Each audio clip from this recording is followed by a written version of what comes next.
already? Or you are already? Good evening, ladies and gentlemen. Fire up those engines and buckle in because tonight we are bringing your pure, unfiltered V8 adrenaline from the legendary circuit, Gilles de Villeneuve. This is round 8 and 9 of the championship of our BSTV V8s. And we are once at the most iconic street circuits in the world. We have long straights, heavy braking zones, and unforgiving wall. This track is a playground for the bravest drivers and nightmare. As you can't tell, I obviously generated this from ChatGPT, but it doesn't matter. It doesn't spoil the fun. So let's not forget about the Wall of Champions, and we'll see if it takes another victim today, or maybe turn 3 or 4, which are also really tough to handle in these cars. And of course, one of the best commentaries in the business, Sam Busing for you here. One of the best, I'm not sure. Hello, everybody. Hello, everybody. Well, that's what ChatGPT said, so it's just be true. Oh, thanks, ChatGPT. Then I need to use it more, so he knows me more, and he will praise me even more. Oh, definitely. Yeah.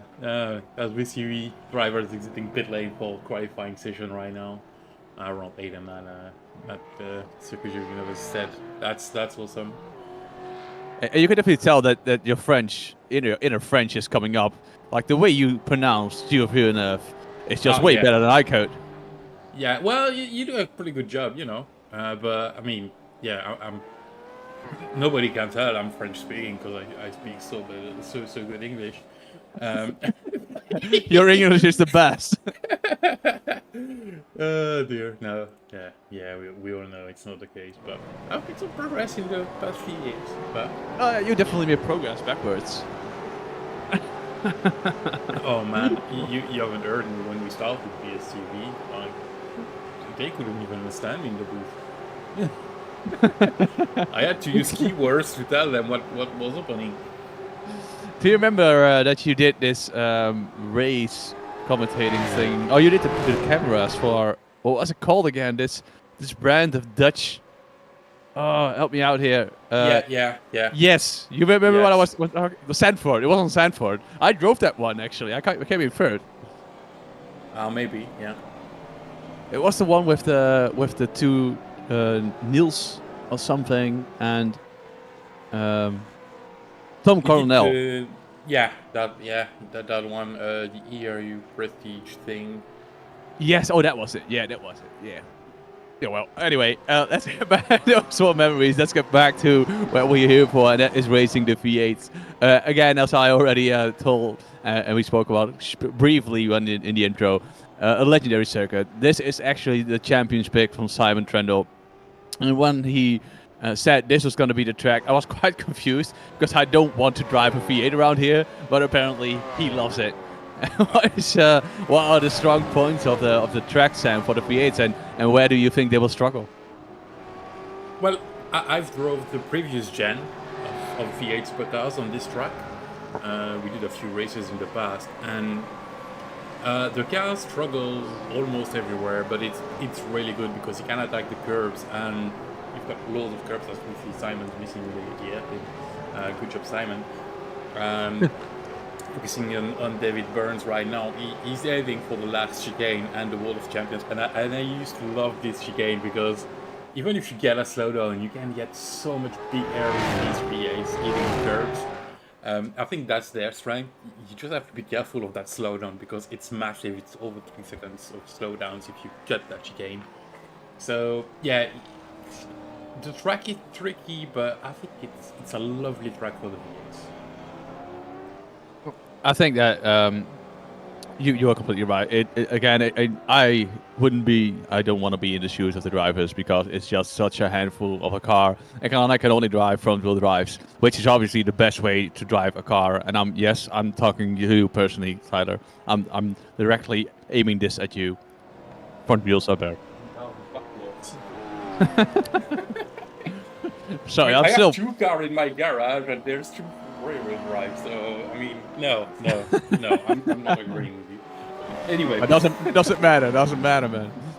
I'm the lead broadcaster today, so everything I say goes. Yeah, but I can mute you if I want. Oh well, to be honest, I just came out of the IVRA race. I did a stint of 2.5 hours. And then I got shoved in the food real quickly in 10 minutes, and now I'm here. So a little bit of appreciation, man. Yeah, thank you. And I'm also eating. Sorry if you hear me eating, because I'm eating beef jerky. So yeah. Well, can we get the championship standings up, Sam, or is that a big ask? Ta-da! Kind of. It's on screen. No, we cannot hear you though. So I'm going back to live. Oh, no worries. No I need to worries. sort that. Yeah. Let me get through the top 10. Currently, the leading the championship is Kenzie Newenhoff, who has quite a big lead on Johnny Brandon at the moment, is second.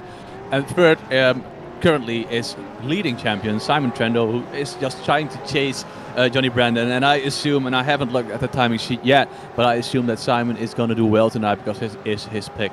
Rich Birmingham on 4th position, David Burns on 5th. And 6th is Rob Woodhouse, who did amazing in the what is it again? Media Day. Thank you. Stacey Boyd 7th, 8th Marco Numela, and Bram Dubois on 9th and 10th is Gau Valverde. Marco had bad luck on, which track was it again? Snetterton. He kept hitting people. People kept hitting him, being in the wrong place at the wrong time. So I hope today is going a little bit better for him. Currently, looking at the team standings, there is a small lead for the Hydro Racing Forces, which is Alex, David, and Kenzie. XVR right on their heels, and rounding off the top 30 is currently NQR Europe. So you can definitely tell that the Europeans are doing better than the North Americans, because they are 4th. And that is a gap of 300 points. Actually, that's quite a lot, to be honest. Yeah, but remember that he had a few issues with his health and couldn't make all the races, and did some while sitting at the back. So they lost a lot of points because of that. So I wouldn't just the start of the season to place that. But it is true, Bram has been doing a good job. So has Woodhouse. They've been a lot at the front. A bit backwards from previous seasons, but I mean he's still doing a good job. So them three most likely, well, it's an easier task, them three, to beat the Lone, Tony, and Drekka is sometimes around, but I don't think he's done every races either, so that creates a big gap. And I think there's one more guy in the team. Yeah, Nikolai, which is around today in the drafts, which is not gonna help, but it's only qualifying, so let's go. Yeah. Well, I've been looking at the practice time, Sam, and I saw that Marco was massively quick in the practice time. He set a blistering time of a 1:37.0, and he was 0.4 seconds quicker than the guy behind him. And if you look at the time now, he's already approaching that time again. And I assume that he is going to get everything out of that car. Like he's trying to push that car even harder because it's quality. And he already has the lead. So I'm assuming that he is going to, maybe he would going to drop into 36 if he does the magic lap with a little bit of tow at the back straight. Yeah, but I'm trying to remember something. I do think the scope went to this track recently, and Marco is participating in that. So I wonder if that has any impact. Marco is always in the top 5, but that's a big gap 2 times. It's a lot when you see the other guys are much closer to each other. We'll see. It's a lot to say, but yeah, if he can improve and go to his practice time, it's going to be a big gap in the grid.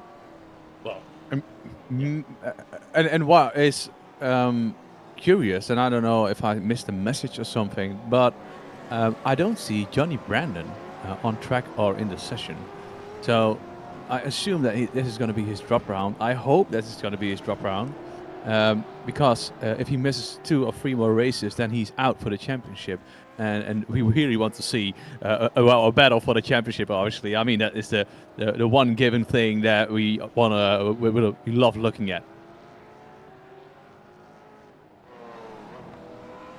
So, the midfield, Sam. We've been talking about the top runners currently: Marco, Simon, Richard Womingham. But we also have a big field in the middle. And if I remember correctly from last time, the timing sheets, the quality times, they were within half a second. Who do you see, like from the midfield, maybe making a leap forward during the championship, and maybe even stick out of the wheat field and pick up the pieces of the top runners if they make a mistake? Well, when does the midfield start for you? Because that's the first question. Because I see Kenzie in 10th place right now, and for me, Kenzie's at the front. So it's it's quite tough to say who's mid-pack and who's not. So I'm dodging the bullet because I honestly I don't know what mid-pack is nowadays. I think 2/3 of the pack is the front, and then the rest. So what do you think? So I think the mid-pack starts at first position and it ends at 23rd. No, like for me, the mid-pack is more of the group of drivers, and I think that this will come out harsher than it is, than I mean it. But Tyler, for example, I think he's one of the leading guys in the mid-pack. He's like moving forward on certain tracks. He's quite quick on certain tracks, which he enjoys. But he also mentioned that which track was it? Was it Snetterton or the one I couldn't do or something because I had a double appointment? Where he said that he was struggling with the car. But I think he's one of the... I think the mid-pack is more, for me, a group of people that are hanging around 6th, 7th, 8th, 9th, 10th position, but also sometimes have these blistering races where they suddenly stick out and they do end up in the top 5. Like a bit of a unpredictable kind of driver. That is for me. Yeah, well, Tyler has already won this season, so you know, that's what makes it hard to pick, because Tyler is I would agree with you, he's a top mid-pack guy, as is probably Brian Bob Woodhouse. And that is wild, saying that that the slouches. No, that's not what we're saying. I think that the point I was making was the skill range of the drivers is so competitive that even if you're you end up fifth of sixth, there is a massive achievement. But there's a difference in people fighting each other and trying to get the most out of the car. And I think that especially Kenzie, who now is in third position, he used to be, well, Tyler just scratched the wall, I think. Was it Tyler? Yep, it was Tyler. That is why you're midfield, Tyler. Boom. Oh. Anyway, so it's so competitive out there that it's, even if you're half a tenth down on per lap per se, then you're suddenly a mid-pack driver, while the skill you have to drive the car is still amazing. And maybe you don't get enough practicing. Maybe there's no time or whatever. I mean, obviously, iRacing is not a simulator, and this is the most important thing in the world for us. Obviously. Obviously. It's been dedicated to my whole day. My wife was like, "When are you coming downstairs?" I'm like, "Yeah, I first have to do the warm-up, then I have to do the driver's meeting, and then I have to do the quali, sit out there for like, I think there's 4 classes, so sit out there for 40 minutes, then do the racing, and then I have to do the broadcast. So it's my life today." Yeah, I know what it is.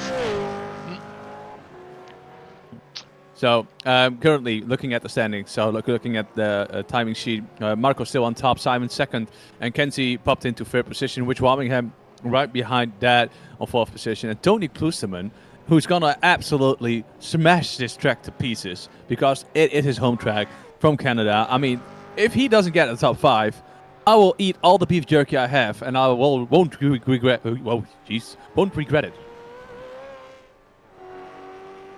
Maybe if I stand on the scale tomorrow, then yeah. But I'm not surprised to see Tony up in the top 5 there.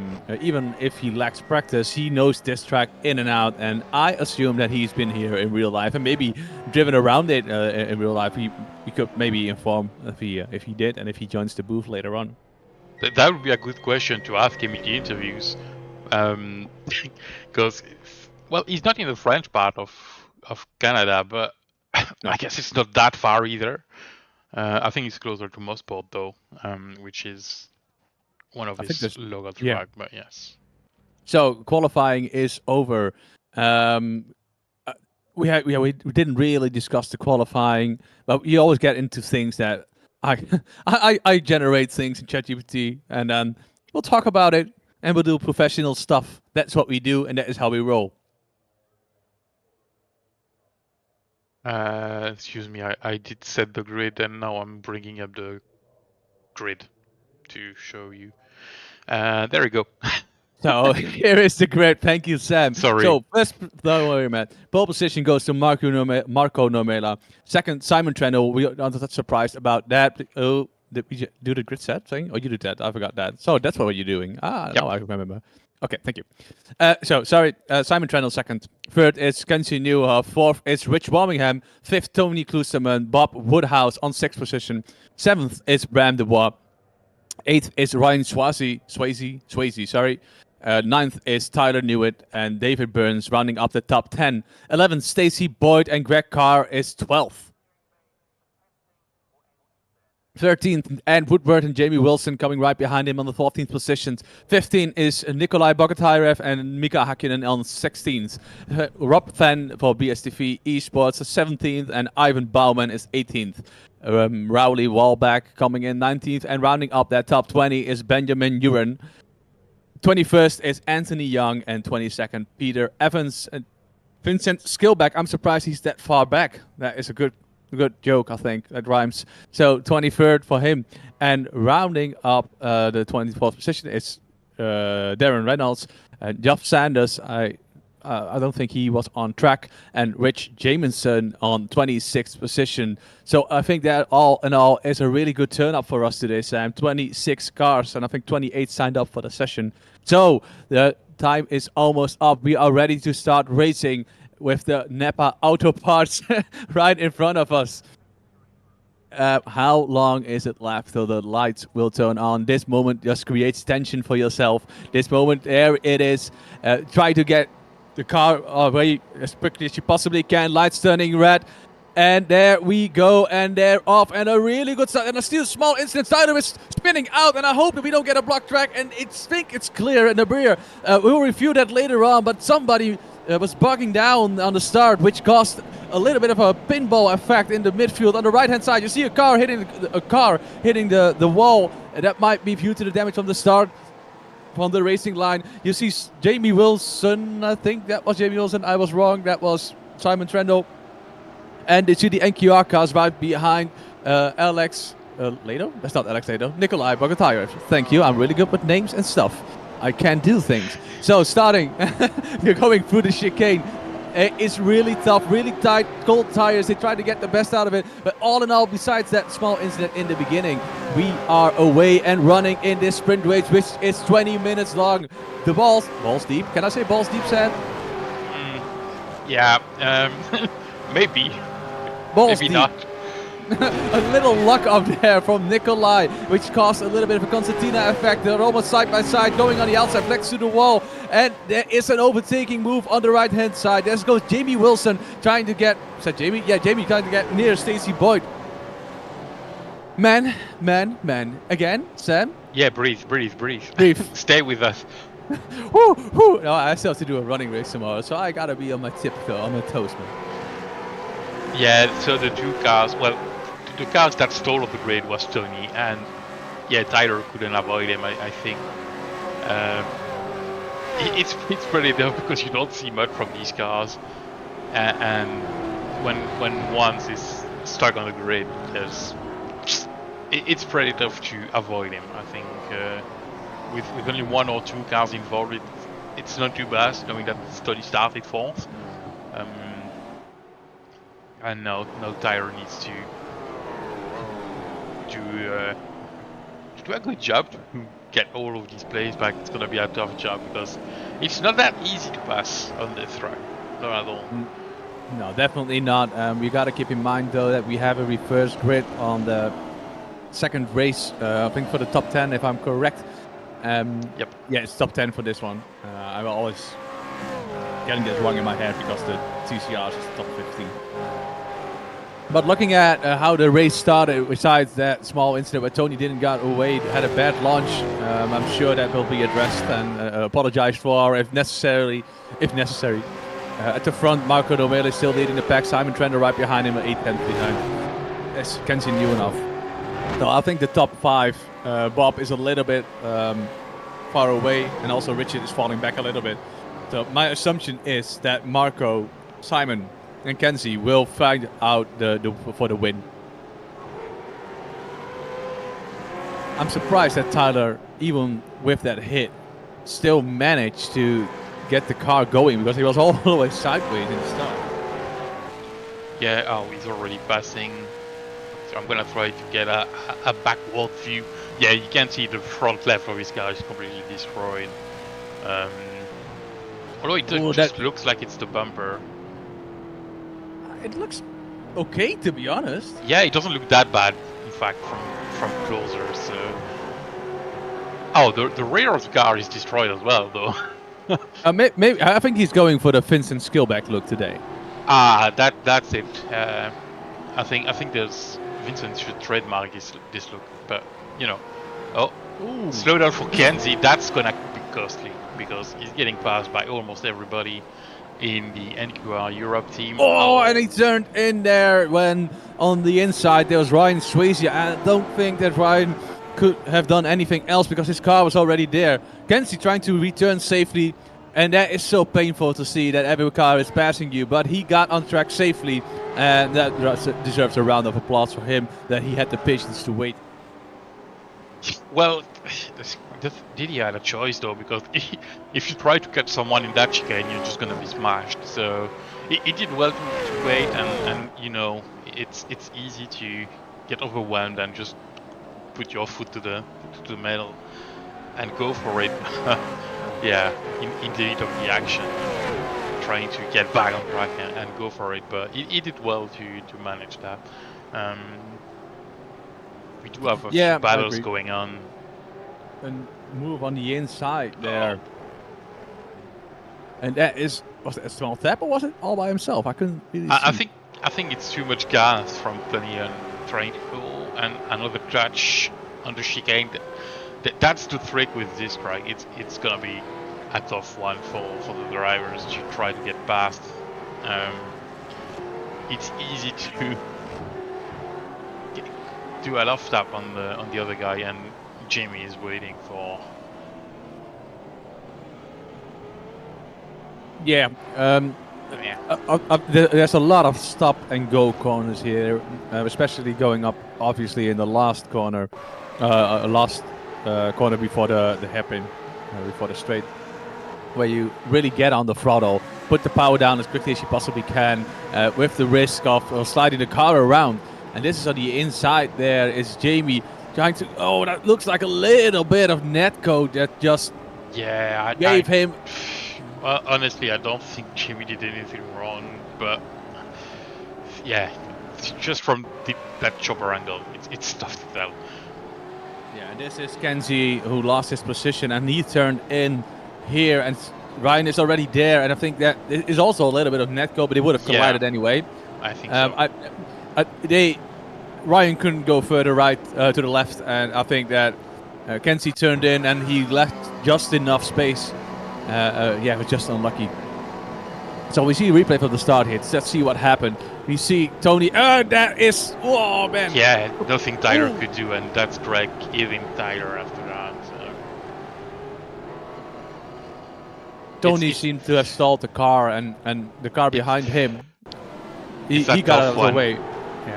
Yeah, and that's Greg you think, oh, and Jimmy got damaged as well. We didn't see that, and then Jimmy's trying to get back on track, and Greg is completely destroyed, I think, from the contact. So I think as well, and I think that Greg did the smart thing, tried to get out of the way, and try to be the gentleman that he is, to make sure that he didn't impede any other cars.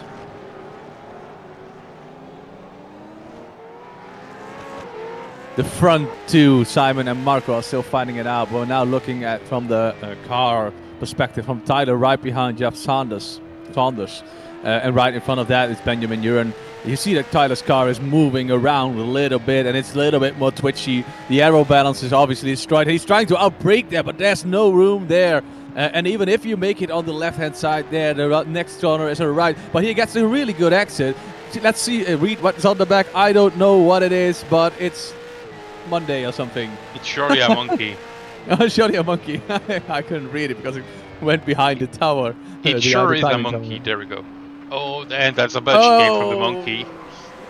That is a bad entry, and that is just crumbling under pressure that Tyler was giving him. But he managed to keep the car going, stayed out of the wall, which is difficult enough when you hit that curb that hard. We're almost already halfway through the first race, and we've had some dramas already. Oh, we love drama, man. A little bit of drama. There's nothing wrong with some drama, love, you know. Nothing malicious, though, which is good, but yeah.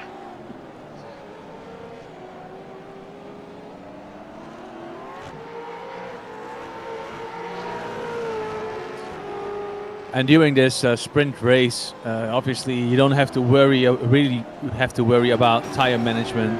There's also, in the V8, there's always tire management to a certain degree, even in the sprint. Yeah, that really comes into play in races that are a little bit longer, let's say 40 minutes. Then you have to think about, okay, what am I going to do? Am I going to switch tires if I need to? During this race, it's just go as hard as you possibly can and trying to, even when the tires start to complain, try to drive through that phase in the end, and it's probably going to impact them around 12, 13 minutes. Then they start to feel the really the worst of the wear. And then during an endurance race, you're a little bit more gentle on the tires. You brake slightly early. You lift off to save a little bit of fuel. So these races are all up to how hard can I push and how long can I drive through that phase where the tires are just crap.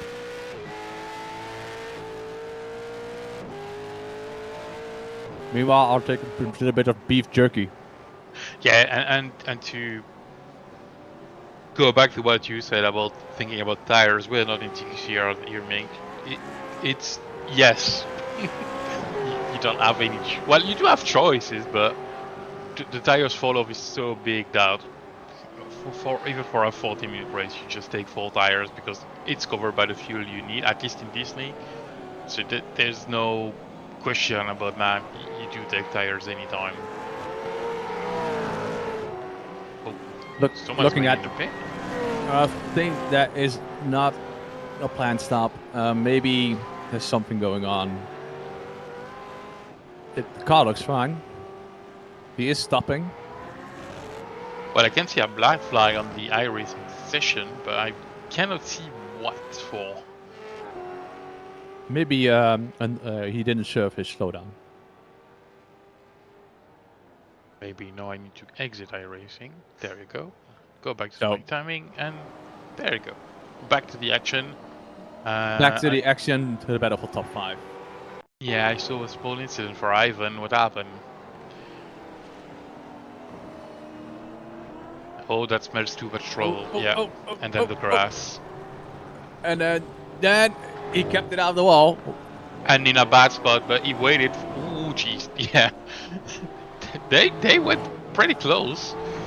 They have faith in Ivan that he doesn't do anything dumb. Well, yeah, Ivan is... move behind them. Yeah, I'm switching. There we go. Yeah, and Woodward trying to get past David Burns. Together through the chicane, hurtling towards the Wall of Champions. A slight touch there from Kenzie as it looked, but I think that was more putting his elbows out to make sure that Rob gave him the room he wanted to go through the chicane as quickly as he possibly could. Yeah, but that's gonna cost another spot, maybe. Rob. He's defending it though, but now he's on the outside for that long hairpin. And you see that Mika has a really good exit there. He is on the preferable line, not on the marbles. And I bet your sweet persons, Heine, that people are going to complain about it afterwards, that there was only one line to drive on. What do you think, Sam? Well, iRacing put out a badge this week because we're on week 13. There's no official races, and that's the back week for iRacing for those who are not familiar with it. So they're bringing new updates, big updates. And they did reduce and correct the amount of debris on track, mostly from the rubbers. So I think we see less rubber on track as it stands. And I feel like from the onboard cameras we have. Is it true from the driver's perspective? I don't know yet. We'll see. It's the first race with this new build. So I'm sure we hear the feedback from the drivers once the race done. Yeah, so during the IPRA, we didn't have any issues with the rubber, to be honest. It was offline, it was a little bit slower, but it was not the same as it was earlier. So we saw Rob making a move again on Mikko on the inside, late move. Late on the braking, now late on the braking again towards the chicane, together through the chicane, a little bit of a touch, and is he gonna hit the wall of champions? No, but he's gonna spin out almost, and then Vincent Skillback is gonna have the shortest straw of all because he passed both of them. Yeah, nice job by Vincent. I think he saw that coming and probably thought, let's go boys, hit yourself, and I'll take both. Yeah, really good patient driving there from Vincent. Let's look at this from Vincent's point of view. So Vincent coming towards the rear, he sees them going side by side for the chicane, which is always a risky idea. Bump over the curve of Mikko, then a slight move on the left-hand side, and he just kept momentum and passed them. That is anticipation right there. Racing one-on-one. Yeah, I think what happened is Rob told Mikko left him go because we saw Mikko going a bit more to the left and probably trying to do a cutback or something, and Rob just went for the chicane as if Mikko wasn't there, but I mean, fair enough. I think that this was respectful racing, a slight shove here and there. It's fine. Oh yeah, for sure, for sure. So the battle for 16th between Jeff Sanders, Stacey Boyd, and Jamie Wilson. Jamie Wilson got shoved back a little bit in the start. I assume that he has some damage that he received from that small tap he got from Greg Carr in the beginning. Jamie is a really tough nut to crack once you're behind him. But that is a little bit too greedy on the throttle there for Stacey, lighting up those rears and doing basically the same that Rob Fenn did earlier the last lap. Yeah, and if you remember, excuse me, Jamie and Stacey went together at the chicane as well, and Jamie waited for Stacey. So that's also why they are that far back. Yeah, you're completely right. I missed that part because I was eating my beef jerky. Yeah, excuses. I'm doing this challenge where I'm trying to get as much beef jerky comments in as I possibly can. So I'm aiming for 50. Like to get the proteins? Yeah, actually yes. You're crazy. A little bit. So on board with Jamie Wilson, his view on the rear of Jeff Sanders. I keep saying Sanders, sorry man. Hitting that bump, trying to get, don't hit the inside bump, but just trying to slightly touch it so you get a little bit more turn in and get a good exit here. Is he gonna line him up here, or is he gonna wait for the chicane again? He's super late on the braking. He gains a lot there. Now it's all about that exit. Is he able to carry that speed with him? But Jeff Sanders really got out of that hairpin quite cleanly without his tires spinning up, and you can see that only now it is that Jamie is slightly approaching him just because of that great exit Jeff had. Yeah, and Jimmy had a small moment exiting the corner with a small wheel spin, which does hurt you in that long straight, which is the longest straight of the track, probably the only one, because all of the other have curves in them, so it's not as easy to put the full throttle down. Is there currently, we're 17 minutes in, so there is about 2 more laps left, maybe 3. At the top spot is still Marco, and he's driving away from Simon, and that must hurt. You pick a track, you think you're gonna win, but it's just Marco grabbing the ropes and driving away from you. So I'm curious to see what that ends up to be in the endurance race, in the second feature race, where it's a little bit different. That was a weird exit by Simon. It looked like, I for a moment I thought he was gonna pull right and just stop. Jamie on the inside of Jeff. I'm running behind. Sorry. Just slightly. I'm looking at the wrong screenshot.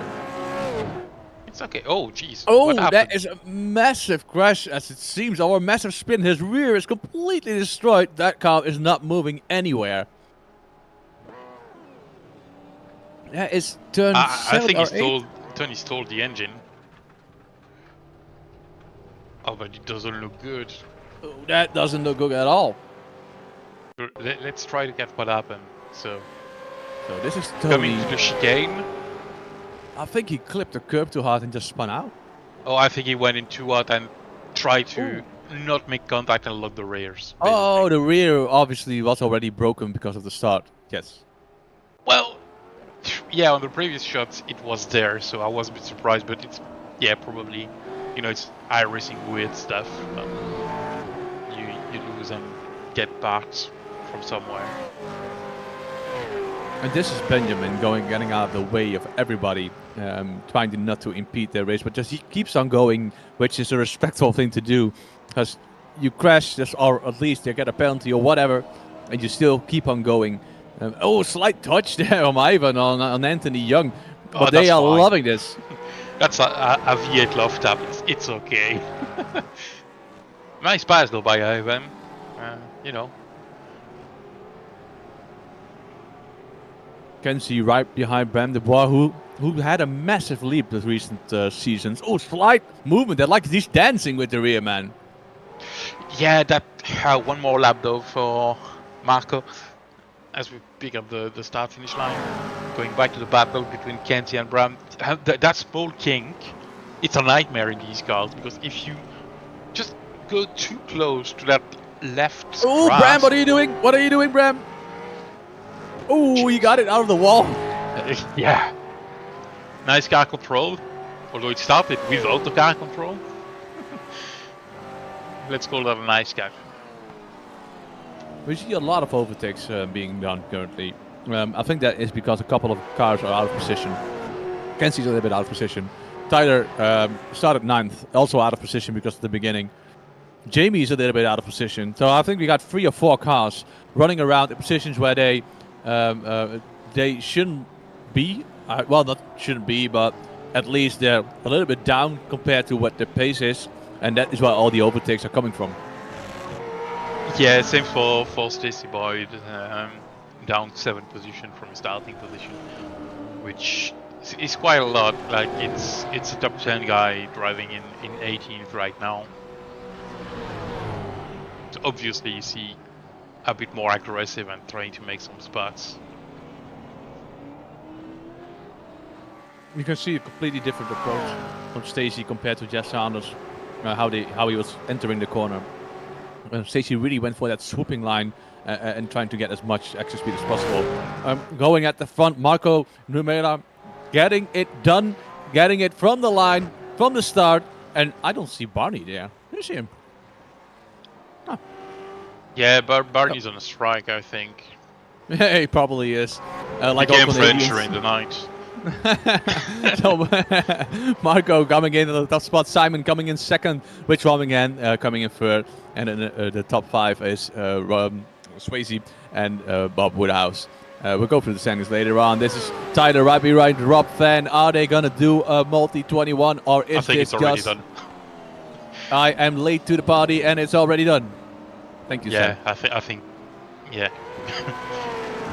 Although, you know, we like to race in BSTV, and Tyler is obviously faster than Rob, so I'm not Rob is questioning the fact he may have passed him fair and square. Coming in on 19th, Rich Jameson and Peter Evans. We haven't spoken about Peter Evans. We saw him a couple times on track, but I don't really know him. Does that make sense? Well, I think he's new for this. Yeah, he's a newcomer this season, and I don't recall he's raced with us before. So what happened at the beginning was that Tony did stall. He just mentioned it in the radio chat that he stalled the car, apologized, and yeah, it happens, right? Yeah, it happens. It's annoying. It's annoying for Tony. Yeah, you feel guilty. Yeah, especially these cars, man. They're sort of to get off the line. You need to be very careful with what you do and not to spin the tires. And yeah, sometimes you just stall it. Just one of those days.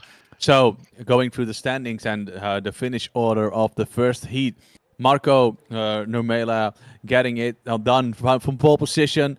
Led every lap. I think that is what we call a Grand Slam if he also wins the feature race.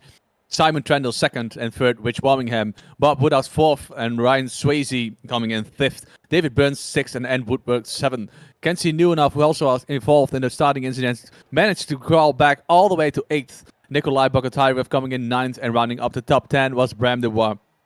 Vincent Skilback, who pulled off an amazing move on Miko and Rob Van, comes in 11th. 12th is Miko, and 13th is Tyler, who also was involved in that starting incident. I think after lap 1, he was about 22nd or something, so he had a really good recovery drive. Although it's annoying, it is a hell of a lot of fun to drive through the field. Rob Van 14th, and Rowley Walbank is 15th. Jimmy Wilson also involved in that first incident, 16th, and Geoff Sanders and Stacey Boyd 17th and 18th.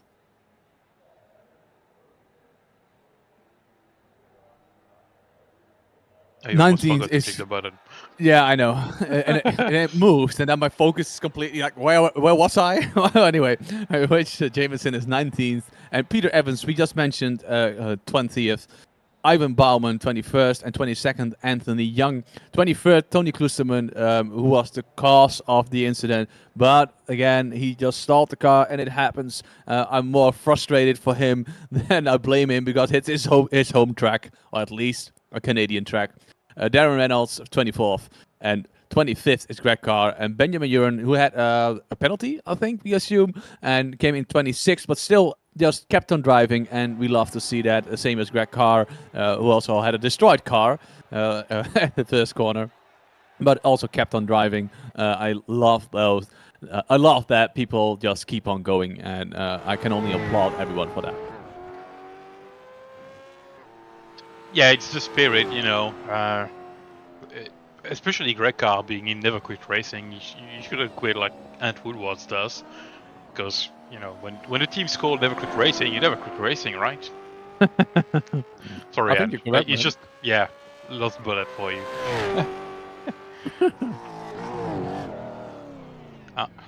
What are you thinking, Sam? What are you thinking? Undercut or overcut the next session?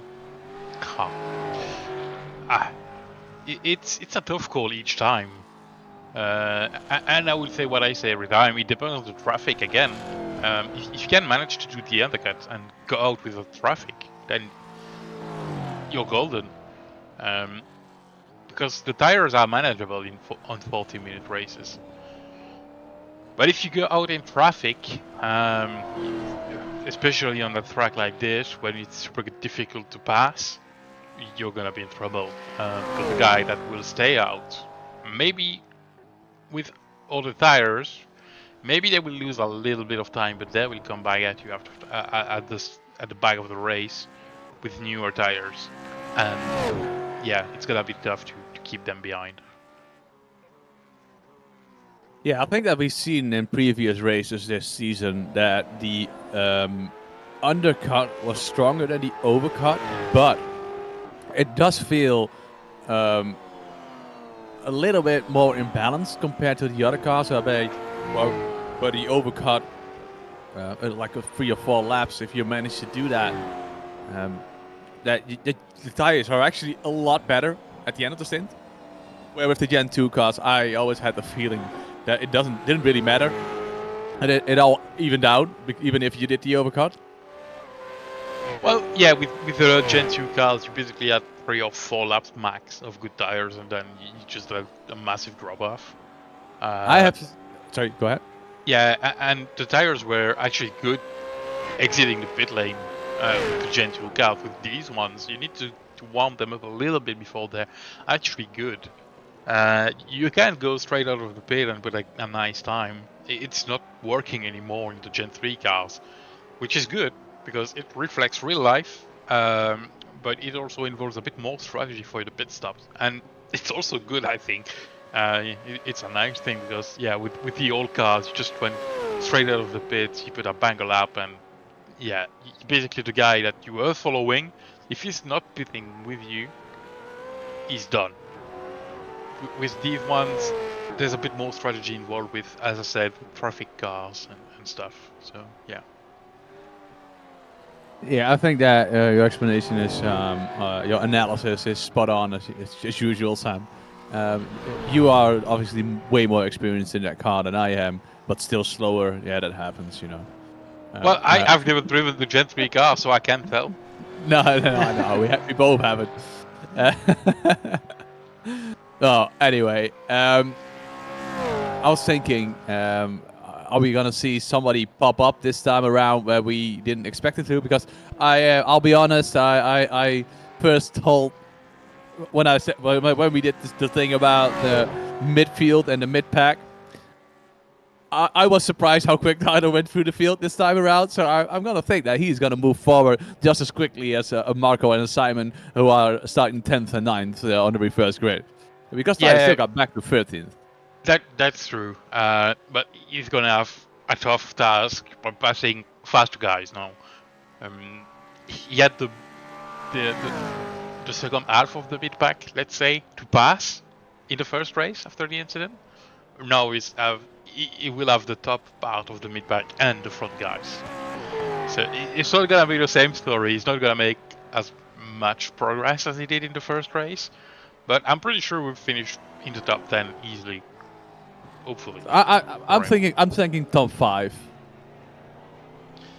Okay, yeah, top 5. Top 5 seems like a good bet. I do have the ETH results on screen, the sprint race.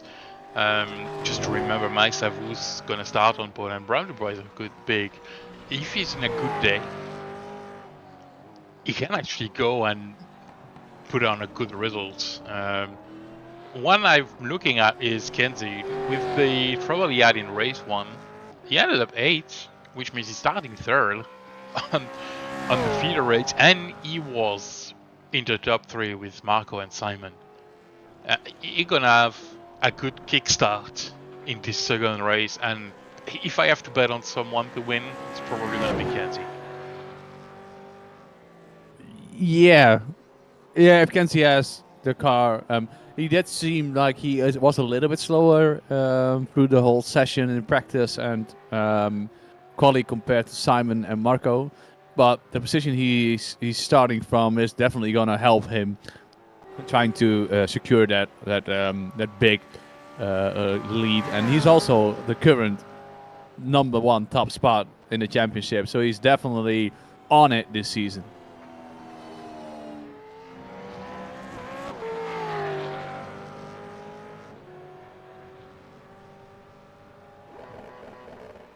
what were sorry, this was I wanted to mention earlier. So I have it on good inside information that the pit stop strategy is going to be interesting. There's a big window where to pit, so it seems that the race is going to be 24 or 25 laps, depending on what the pace is going to be. And obviously, I would like to see it go 25 because I like a little bit of drama where a car runs out of fuel. I mean, I love that. Not for the person, but I think that gives an extra dimension to it. But the pit stop window apparently is from lap 8 to 17 if we have dry conditions, which we have. So that gives a lot of movement, a little bit of room to play with. Are you gonna pit early? Are you gonna try to feel safe and hang it out? Because I think the cars that are gonna start at the front of the reverse grid, they are going to want to hang it out as long as they possibly can. Where a Simon and a Marco, they are going to pit early, and that's just my assumption because that's what I would do. Yeah, to get out of traffic if they can, and actually try to gain some spot. Yep, that seems legit. Meanwhile, I need to check something for Steven. Oh yeah, we surfed it. Okay. So I was checking because we had a penalty in IPRA. I was already ranting about this, Sam. So we obviously have a lot of rules that come looking around the corner. I'll elaborate on that a little bit later because we are almost about to take on the grid. The warm-up just ended and it ticked over to the race session. So we got the starting order, Bram de Wap on the reverse pole. Then Nikolai Bagatayev second and Kenzie Newenhoff in third. And Woodward coming at fifth. And David Burns is... Oh, sorry, Ed Woodward is fourth and David Burns is fifth. Sixth is Ryan Swayze. Seventh, Bob Woodhouse. And Richard Warmingham starting from the 8th position. Ninth, coming in second on the first race, so 9th position for Simon Trendo, and 10th for Marco, who won the race fair and square without a misstep. 11th is Vincent Skilback, and Mika Hakkinen is 12th. Then we got 13th is Tyler Newitt, who came back through the field, and Rob Friend, his teammate, right next to him on 14th. 15th is Rowley Wallbank, and 16th is Jamie Wilson. Jeff Saunders 17th, and Stacey Boyd next to him on 18th position. The line up behind that is Rich Jameson 19th, and Peter Evans starting from the 20th position. 21st, Ivan Bauman. We saw him pull off a great move on Anthony Young. 22nd, Anthony Young is right next to him, so that is going to be an interesting fight to to watch. Sorry, I'm an old man. I just need to cough. 23rd is Tony Klusterman, who had didn't have the best race, but he is going to pick it up now, and I'm sure that he's going to move through the field. 24th, Darren Reynolds. I wanted to say Ryan Reynolds. That is I always want to say Ryan Reynolds. So, but yeah. We call you... Okay, so we're switching now. Your name is Ryan Reynolds. And 25th is Greg Carr. Rounding up the complete grid is Benjamin Uren on 26th. It is a good turn up again. 26 cars on track. V8, round 8 and 9 of the V8 championship. And I think that we are having a really good one this time around, especially with the new cars and a little bit of new feeling and new injection of new people in it. For example, Peter Evans.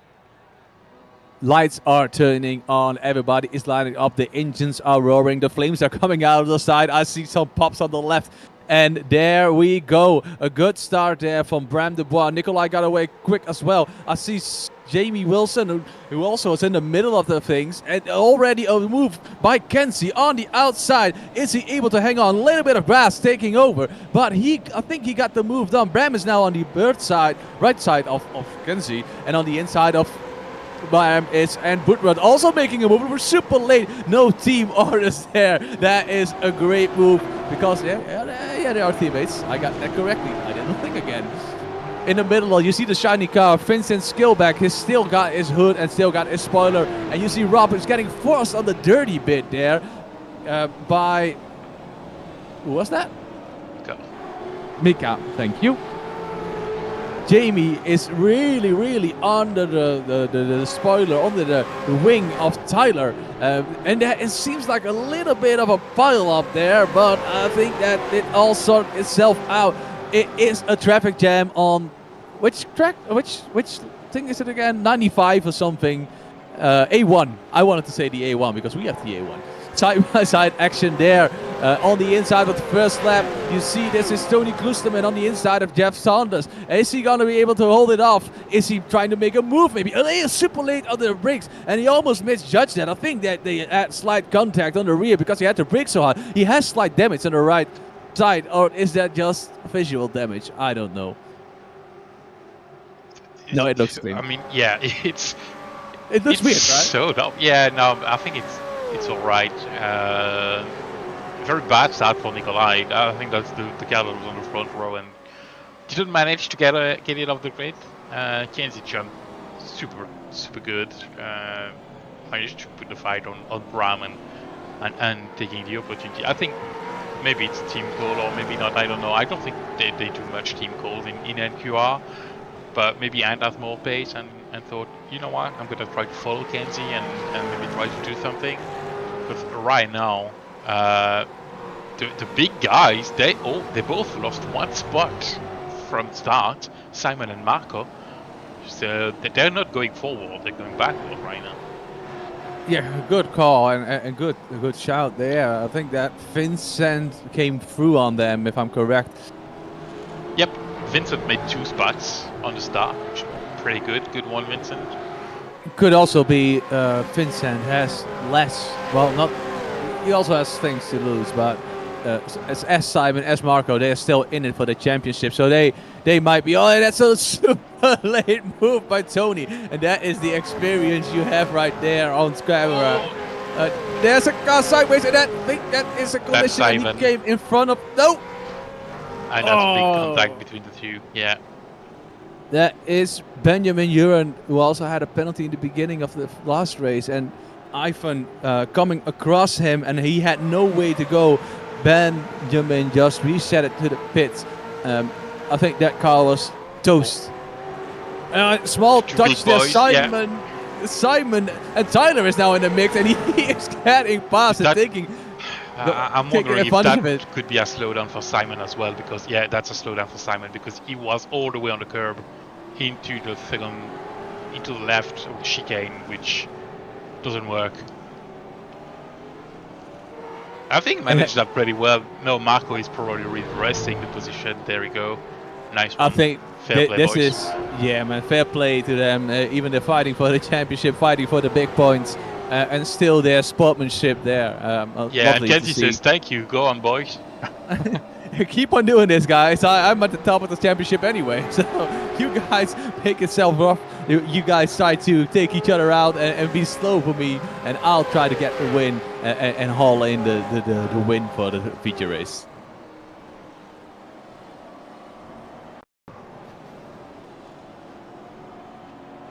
This is the incident with Ivan and Benjamin. He snapped, and there was no way to go for Benjamin. He just a car suddenly in front of him. He couldn't avoid an action there. I think that was Anthony Young, or maybe Ryan Reynolds that just missed them both. Can we get a replay from the perspective from Benjamin to see how that looked? It must have been a jump scare for him. I don't know if he's in VR or not, but it was ridiculous. Let's go. So on board with Benjamin coming through the chicane. Get into the car, sees the car and has no, he couldn't go left, he couldn't go right. And then he tried to go through the middle, but obviously not on purpose. We feel sorry for Benjamin because that seems like a rough week for him. Yeah, that was a tough one, and maybe he could have tried to break a bit earlier, but I think in his head, and I would probably have thought the same. The car's on the left, and he's pointing towards the left. He's gonna hit the barrier and stay on the left, and then it's just a big tank slapper again and went back to the right. So yeah, a tough one. Yeah, Ivan was trying to salvage the car, and there are two ways to do it. You have to lift off a little bit, stamp the brakes, or maybe counter steer as quickly as you possibly can. And yeah, it was the worst of two evils there because it's already so tight after that chicane. This is a move from Nikolai Bogatire from Bob Woodhouse and trying to take advantage of it. Bob, no. Yeah, that was Rich Warmingham on Nikolai, and Nikolai is a bit struggling right now. And this is Tyler almost trying to make it free wide, trying to swoop himself, giving himself a good exit, trying to get into the toe under the wing, and it's now on the right hand side, almost went over the grass, has a good exit, and I think he's gonna get the move done because it seems that he has more pace on that straight than we expect. There is a little bit of toe going on from Nikolai, but Nikolai is letting him go, and Tyler just they fall in line. Good move by Tyler, and good anticipation on the exit there. He is moving forward quite quickly. He has +4 spots, and he's not the biggest mover. The biggest one is Stacy right now. Oh no, it's 26 spots in 70th position right now. Still a fair bit to go for Tony to have a result that shows his true pace, but he started way far back. So only 7 minutes into the race, plenty of time to make it up. Definitely. I just saw the last lap. Simon Trendle put in the quickest lap time of them all, so he is pushing out there, and he is trying to get past Nikolai Bogatyrov, who is not going to make it easy for him. Or maybe he is. We'll find out soon if there's any movement there. Currently on camera is David Burns right behind Bram Dubois. As we said, Bram made big leaps recently in his driving style and got a lot better. He used to be under, let's say mid-pack, but towards the rear of the mid-pack, but this season he seems to have stepped it up a notch where I'm quite impressed by the way his skill is developing. I think that is one of the drivers that we got to take a look out for in the near future. He already started, made good progress at the end of the Gen 2 cars, but now he really stepped it up and he's really fighting with the big boys. Bumping over the curves all simultaneously. It's an amazing sight to see so many cars, 5 of them fighting for P8, all so close together and all taking similar lines, but different in their own way and different in their own approach. I love the way the car bounces around there. Yeah, it's one of the best shots, I think, especially in this big V8 car. Seeing them going over that curve is just so good. Then we have to have a curve cam here somewhere. I think we did. We used to, yes. Yeah, right. It wasn't called the Sam Busing curve cam or something. At some point it was, yes. And you even put a logo on the left-hand bottom or something. I think that was it said SB or so, something like that. It did, yes. But you lost it. Yeah, I don't have the thing anymore because I changed computers since then. And honestly, you cannot imagine how much of a pain that was to do for every track. Just select the right spot and make it look good and stuff. So Marco looking at the rear of Simon Trendle, who is now making a move on Nikolai Bogatyrev. Is Marco able to maybe also take advantage of this? But I think that Nikolai is staying out of this battle. He is fighting them a little bit, but he's not willing to sacrifice his whole race for the fight where I think he realizes it's not his to make, or not his to win. It's all to lose for him there if he fights too hard. Yeah, and I think Marco was too far back anyway to put a move on that chicane. And Nikolai doesn't have to go out of the way either. It's part of the racing. Nikolai has the right to be there, and the right to define his position if he wants to. Because obviously they're racing for position, but I think Nikolai knows that the pace difference is there, and a talented driver, then he knows what to do now. So he's not gonna do something stupid to try to stay in front of Marco. And he has almost the pace to keep up for lap or two.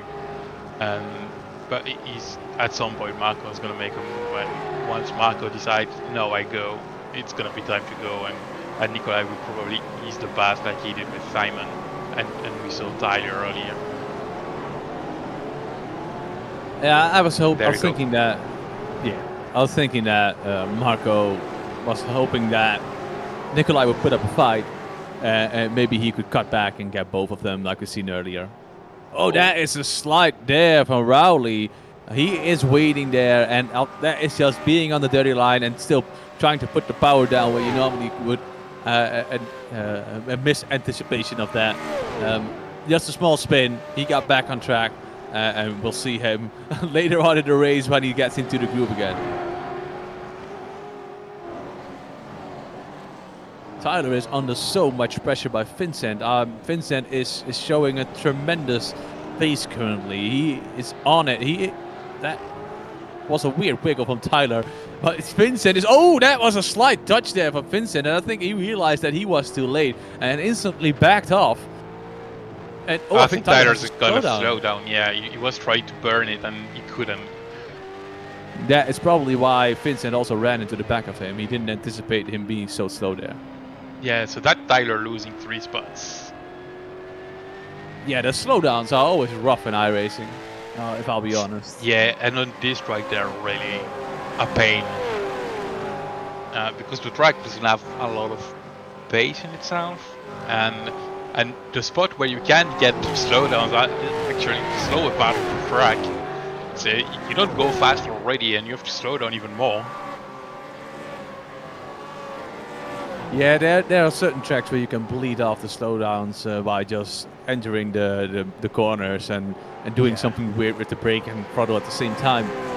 But this isn't one of those tracks. No, like at Spa after the radio, you can go just, you ease up a bit of the throttle and just go easy into chicane at the end of the straight, and you just burn the slowdown there. But this one's not going to work. No, that's the World of Champion claiming some people, and Tyler's putting grass on the track. It just makes it a little bit more difficult. The cars aren't difficult enough, so they're throwing grass on the track. I need to check if Steven has a penalty. Wait a second.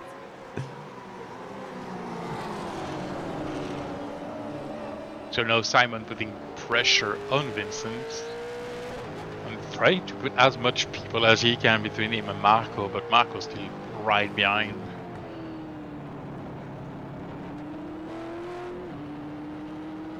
Vincent doing a good job right now, finding the position.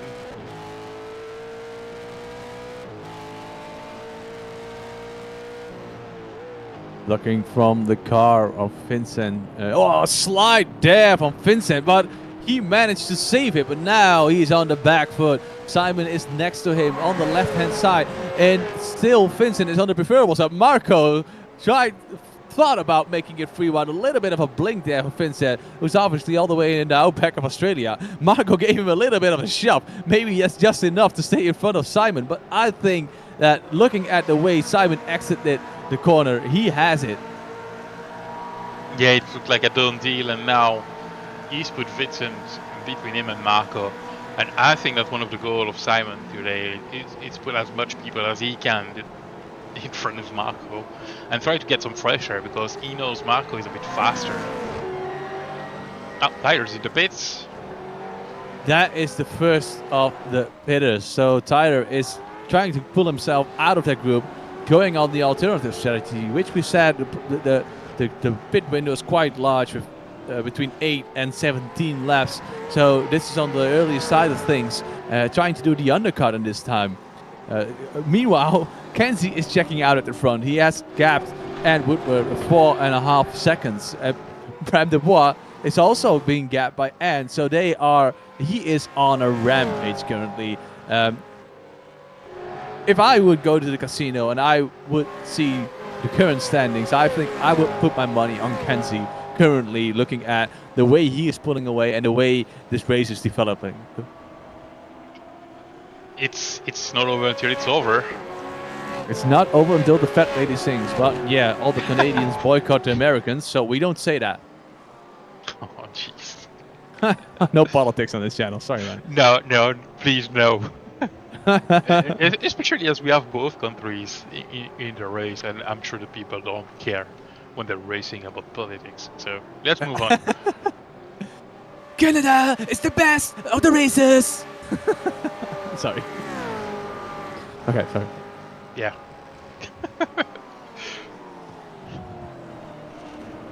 So Vincent just got overtaken by Marco, and while that was going on, I heard Vincent on the radio telling him to get a move on because I think he just wants to stay in this slipstream.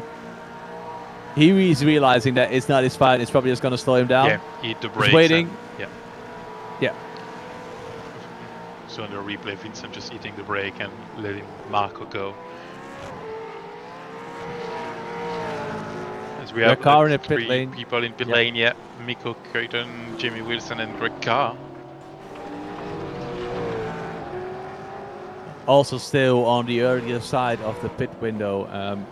And that is, I think this is what we predicted, Sam. People in the battle, in the midfield, trying to pull themselves out of it to get clean air and drive their own pace and see if the undercut works. And people at the front, they are trying to push the car as far as they possibly can. As long as the fuel is there, they will keep going and they will try to overcut everything. This is inside from Rich. Very late move, but very subtle at the same time. Very controlled as it seems. Now Ryan has a good exit. Is he trying to get the position back via the slipstream? He's right under the wing right there, but I think that he's not going to do anything. And I have to give credit to Ryan as well. Good special awareness to see Rich coming, giving him space and not making contact. There is and Woodward entering the pits. He came in from third position, so that is one of the first stoppers of the top 5, or is the first stopper of the top 5. Nikolai also entering the pit lane. You know, there's one and thing. came in from second place though. Sorry, yeah, right? I thought he was third. Okay. I know. One of the things that irritates me about iRacing, I love it obviously, because otherwise I wouldn't have bought a complete rig and been racing it for years. But there's one thing that irritates the hell out of me. So that is that the pit limiter on every car is set up wrong. As in, if the pit limit, I don't know what it is here, but I'm just assuming it's 80k. So it's 80k, but if you press the pit limiter, you're going 79.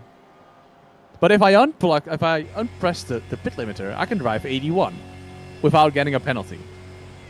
And I can do that because the pit limiter is wrong, and it irritates the hell out of me. It's so easy to program. If pit can hit this number, you know? Yeah, I think they're trying to simulate real life guys, trying to, not go over the pit limit. But even in real life, they just, they would be at 79.9 or 0.8 just to make sure they're not hitting 80, but I know what you mean. Yeah, and the thing is that we don't enforce this in our rulebook. Maybe we should, but it also takes a lot of checking if somebody actually abuses this. But so because you gain about a second if you're not using the pit limiter, so I'm never using the pit limiter. I just use it on entry and then pull it off. But in IVRA, for example, you are obliged. You have to. That's a rule that you have to use the pit limiter, and you can't unclick it. Yeah, but you can't do it have manually. live two wordings, right? Yeah, they do, and they make wrong decisions. So you're making wrong decisions, IVRA. I'm not you here to discuss what they are calling. I respect all stewards' decisions. I know it's tough sometimes, but yeah. No. I think it's great to have live stewards, but then again, it's also a big ask. You have to get it all set up. And I think if we had the people, we probably would, but we don't, and that's why we don't have it. Oh yeah, I've did it in the past in the previous league that I won't mention the name because it went. Yeah. Anyway, it involves a lot. You cannot imagine how much has to be done to have live stewards because you need at least. The best thing is to have at least 3 people to make decisions, because one, it's you can't have just one people deciding. It's not the way it works. 2, if they do not agree, then there's no decision to be made. So you need 3 people, plus the team that is broadcasting and stuff. That means we need to be at least 5 per race. And as of right now, there's only Pete and I in BSTV to do things, plus you that coming to help, Pete Adalan for a lot of seasons for TCRs. So it's great to have people helping us, but we're nowhere near enough to do live recordings. It would be awesome, I would love to, but it involves too much work. And we are not professional enough. No, definitely not. The other solution would be to increase the league fees to like maybe £30 a season, and then pay people to do the live streaming. But I don't want to up the price that much. It would be completely stupid. As Rob making a move, we get Saunders on the inside of the chicane. A super clean move, just time coming. A slide there from Peter Evans. He is the new drift king of turn 1 there. It costs him because now Greg Carr comes barging through on the inside, and he lost the position. Yeah, Rich Birmingham getting closer to Bram Dubois for 2nd place. Bram there taking a defensive line. A small look, a small announcement of presence there by Richard, telling him, I am here. And this is actually quite fun. You see the cars going in a straight line. You're like, what the hell is going on there? But they're just entering the pit lane. Yeah, sometimes it's scary because if you're just a little bit too close, or the guy in front is saving fuel and you don't anticipate that, you're just hitting his back. Yeah, and there's actually, I actually overtook someone this way. Like, I didn't brake because I went through the pit, so I caught in front of him before he ended the chicane, which cost him about half a second because he scared the living hell out of him. But I just went into the pits. Yeah. This is a good fight between Bram and Richard. Richard is trying to open up all registers to get past him, and Simon is doing the same thing. And Marco Miller in the pits at the same time. That is a good call, Sam. He's now coming out, and now it's curious. Now we are curious. Where is he going to end up? He's coming out on 11th position. And Simon already went to the pits. We missed a lot of things, apparently. I think that when we were talking about the Steelers thing. So Simon went into the pits earlier than Marco, which and Marco did a long stop at 19.8. Let me put the stop time on screen. There it is. So Andrew Wolf is the first guy from the pits, from the pitters, I should say, in 5th position. So we still have 4 guys to come into the pits: Kenzie, Bram, Rich, and Vincent. Then and Wolf, Bob Woodhouse, and Simon is the big winner in the battle of the Simon and Marco. Simon is definitely the big winner here. Tyler basically came out in the same position where he went in. Now the big question is, does Simon have the tires to keep going, or is Marco gonna steam towards his rear? Although losing 4 seconds in the pit is quite a lot, and we know that Simon is one of the biggest savers. That is then he had, maybe he missed his pit stall. That's what I'm assuming.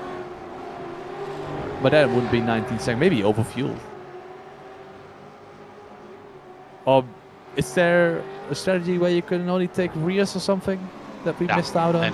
No, with over 9 seconds of pit stop, you just take full tires and you go. behind Marco, we see Vincent coming out of the pit lane as well, who also had an 18-second stop.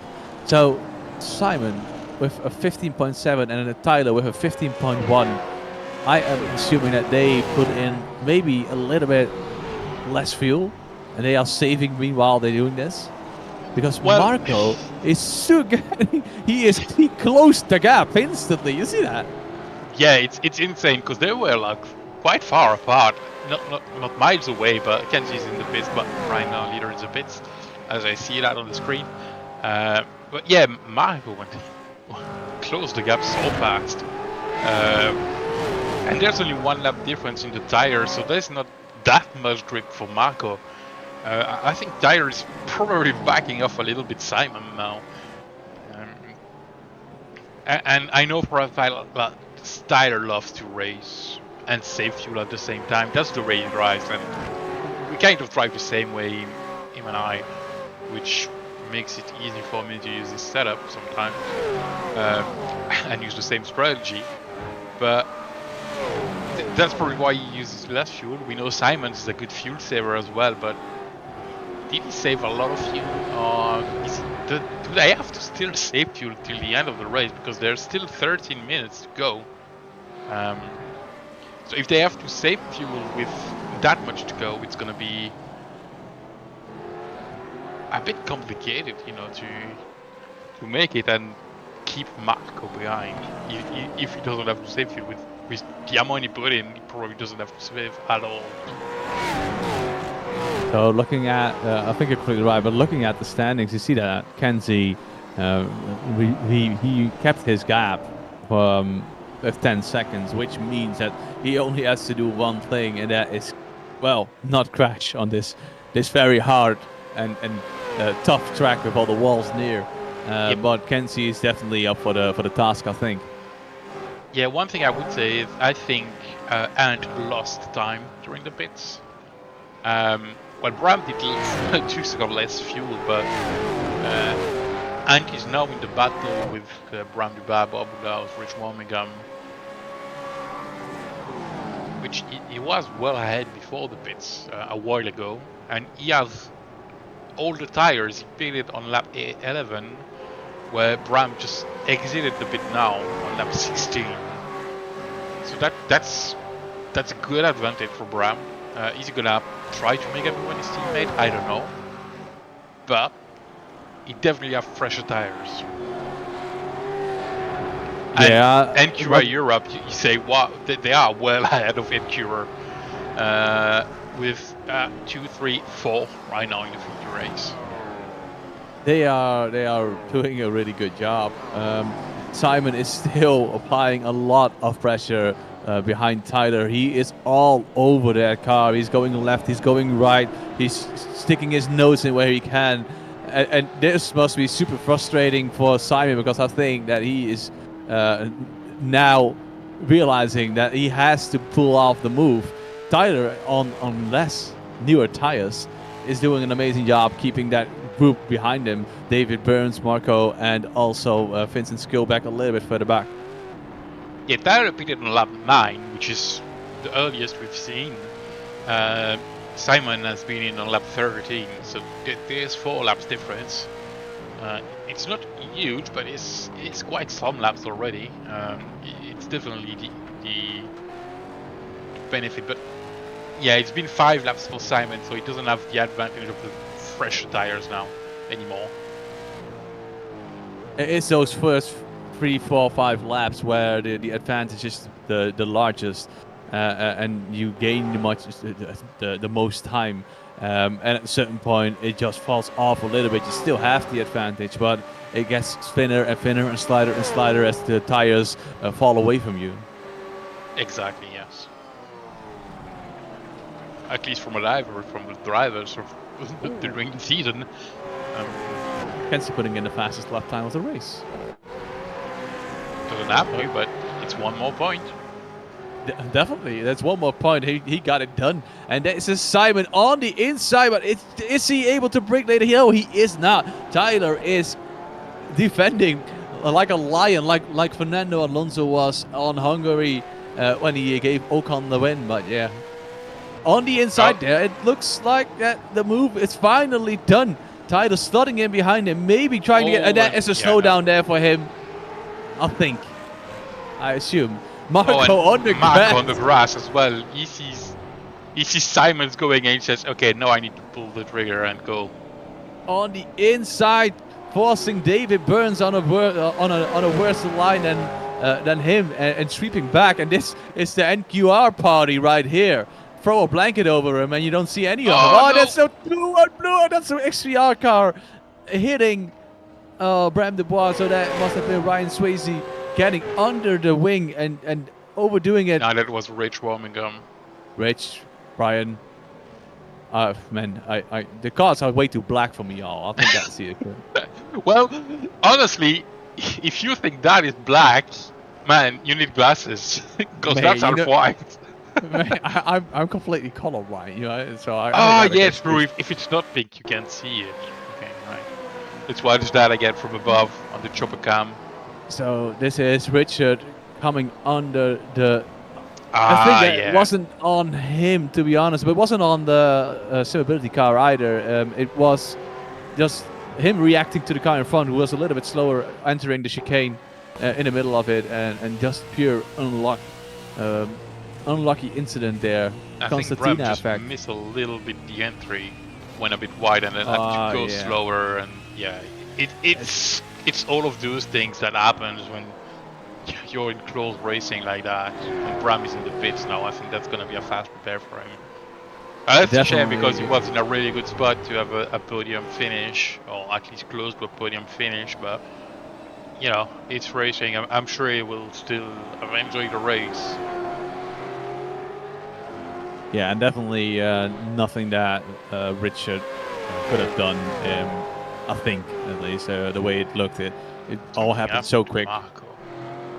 Yeah, Marco is all off now. We saw him in the grass earlier, so he might have slipped up somewhere else. So this is Vincent right behind him, and that is Marco, who probably went on the throttle too early. Oh, yeah. Nice you don't see that often. No, it's rare to see Marco make a mistake like that. There's a car sideways. That is a Simability car. He's waiting. That looks crooked. That right front is gone, man. Yeah. Oh, that's yeah. That's grabbing. Stop. Oh, the wheel. Look straight again. Oh, there goes his hood. That's the bumper.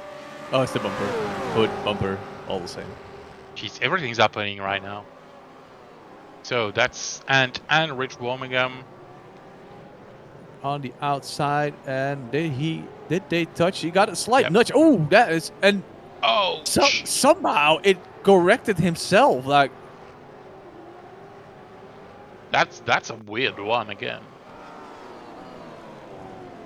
So he got on the inside, which is a clean move. Got a little bit on the marbles, had a little bit of wheel spin, hit the XVR car, who got turned back. I don't think he even got damage from it.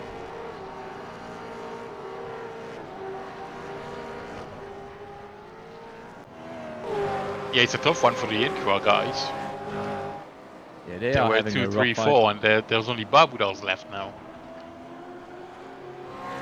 Can't see 17 seconds up the road. And without saying anything, Simon is 5th right now. He's trying to fight 4th place out, and Rich misses the corner. So Rich misses the corner, which gives Tyler maybe a small opportunity, but he got back on the throttle quite quickly.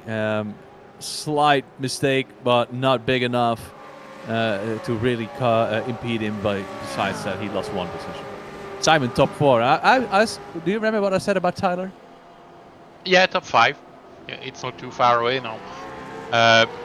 And what I can see is Simon's got the P2 near him.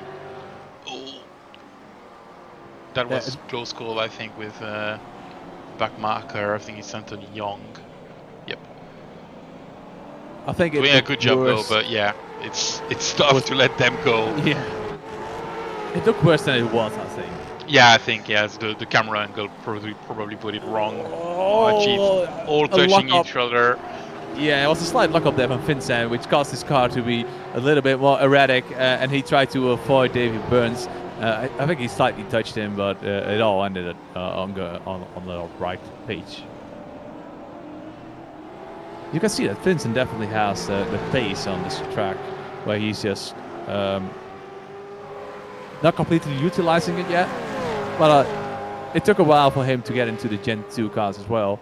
And you can definitely tell that he's now making progress. There is his Marco being unlucky with the traffic there. Anthony trying to stay out of the way.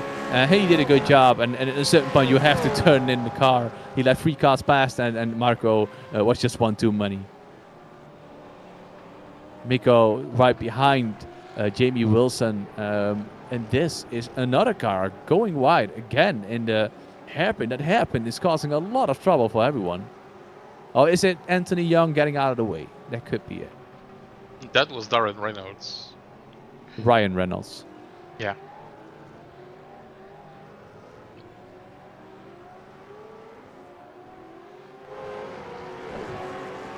Three minutes left in the race already. Yeah, it's going by so quickly, and I think we saw a lot of small mistakes from everyone. Again, we see a small mistake. This time it was Bram. I think he did the same thing, got on the throttle probably, and spun out a little bit. Yeah, I think that's frustration because he was in the top 3, and then now he's all the way back to 17 and just lost in the airpin. Yeah, concentration issue probably.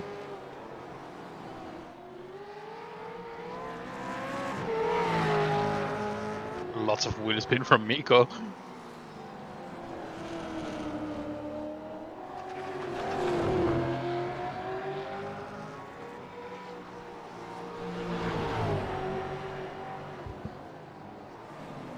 That is Bob Woodard. It's all the NQR guys are falling and to bits and pieces. That wheel was off. What happened? Oh, that wheel is already off. What happened there? Because it's already gone. I think he snapped his left front over a curb or something. Yeah, so something happened definitely. So I'm sorry, I don't like to do that, but oh gee, that's Ivan. I think that's Ivan. Oh no! Oh. Yeah, that's bad. I think Ivan tried to get out of the way, and yeah, it wasn't the right thing to do that one. Or he missed just the time he had to get out of the way, and but was already on the right. And look, Simon going for P2, and this is maybe not. I'm not sure this is the last lap. It might be the last. More to go. Yeah, I think it was the whole discussion about are we gonna get the 25th lap.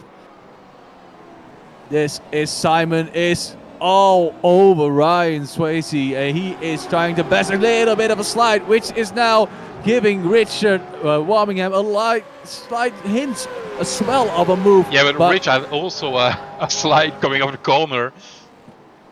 I think they're all trigger happy because they can smell there's still a P2 on the table right there. As we switch to Kenzie Newenhoff, who didn't make one wrong, started from the top on the reverse grid, drove away 21 seconds. Are we gonna get slide there? He's definitely still pushing. Checker. Yep, that's the end of the session. Yeah, so checker flags up. Let's go back to the battle for P2.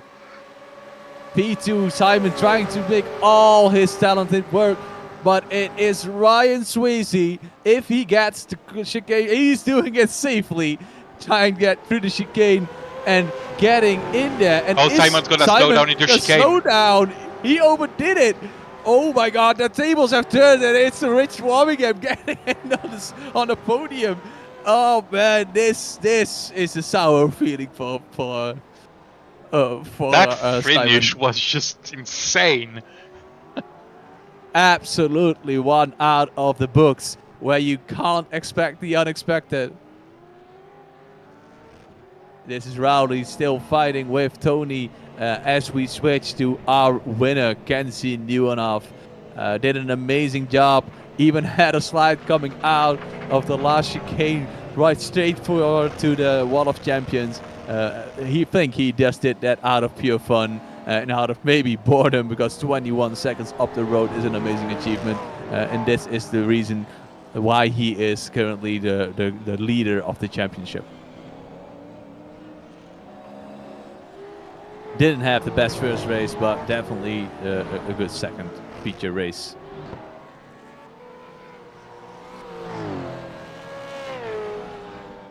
Still waiting on Peter Evans to get the official results. He's about to cross the line. There he is. And the session is now official. So, we have an official scoring with all the drama at the end. Kenzie Nieuwenhof getting in the first position, right behind him, Ryan Swayze. Well, right behind him, 20 seconds later, Ryan Swayze.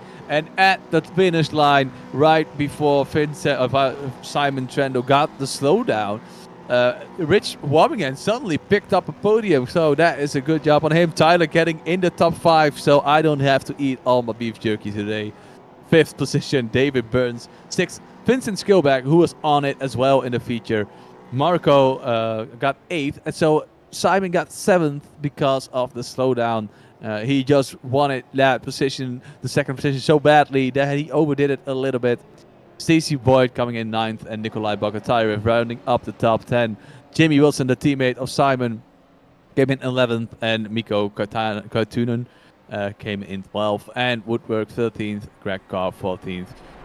15th is Rob Van, and 16th is Brandon Dubois, who had an unfortunate incident in this second chicane. Is that the second chicane? We call it the second chicane, right? Well, let's call it the second chicane with Richard Warmingham, who hit him unfortunately, because he had to slow down a little bit. 17th, Rowley Wallbank. 18th, Tony Klusterman, and I feel sorry for Tony because I think he definitely had the pace. Otherwise, he wouldn't have put it up P5 in the quali. Then we got 19th, Jeff Saunders. Peter Evans 20th, and 21st is Bob Woodhouse. Rich Jameson's 22nd, and Anthony Young tried to get out of the way for everyone coming through, and he did a good job doing so. 23rd. Ryan Reynolds is 24th, and Benjamin Uran 25th, and Ivan Bauman. We saw an incident with him where he hit Bob Woodhouse. Yeah, we don't like to see that. Don't do that again, please. But yeah, he came in 26th and had a good race in the first one. So I think that it went by in a blistering pace, Sam. It went pretty fast, yes. It was also quite interesting. Not so much incident, a few ones that we would have liked not to see, but overall, I think it was an awesome race. A lot of battles, some quite dramatic finishes, with Simon getting a slowdown and not getting a podium, and finishing 7th, Marco 8th, after finishing 1st and 2nd in the first race. That was, I think, an interesting night. I think that is the word you want to describe it. It was an interesting night because we saw a lot of small mistakes, a lot of small contacts, which also didn't end up being the worst ones. But I think we had an exciting race, and if I was one of the drivers, I would be scratching. I would be scratching the tip of it, and I wanted to watch the whole race, because if you if you have like an event tracker on screen somewhere, you know that stuff has been going on and popping off the whole night. Okay, so let's get through the interviews. we have a couple of guys here, and I think we should start with Marco because he won the first race fair and square. Welcome to the booth, Marco. Thanks. That was a clean sweep in the first race, man. Fastest lap,